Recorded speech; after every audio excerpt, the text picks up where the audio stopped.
sports world tonight is stunned, especially players and coaches who worked with Len Bias. George Michael's in the newsroom now. George, I'm sure that this is simply personally devastating news. It's very hard, Dave, when you get to know an athlete as you get to know a Len Bias. He's a fellow that was very easy to like, always with a smile on his face, and someone who I genuinely enjoyed having the opportunity and pleasure to cover.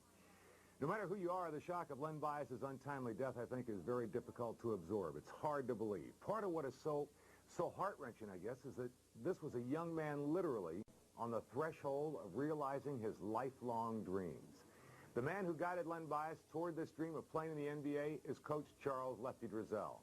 Just about an hour ago, carried live here on Channel 4, Coach Driesell held a press conference at Cole Fieldhouse. Let's go to College Park and Coach Driesell. I really don't know if I'm up to this, but I guess Leonard would want me to say something. You know.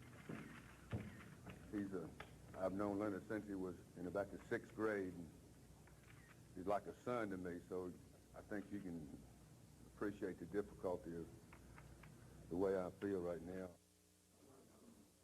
Lenny Bias was a great kid.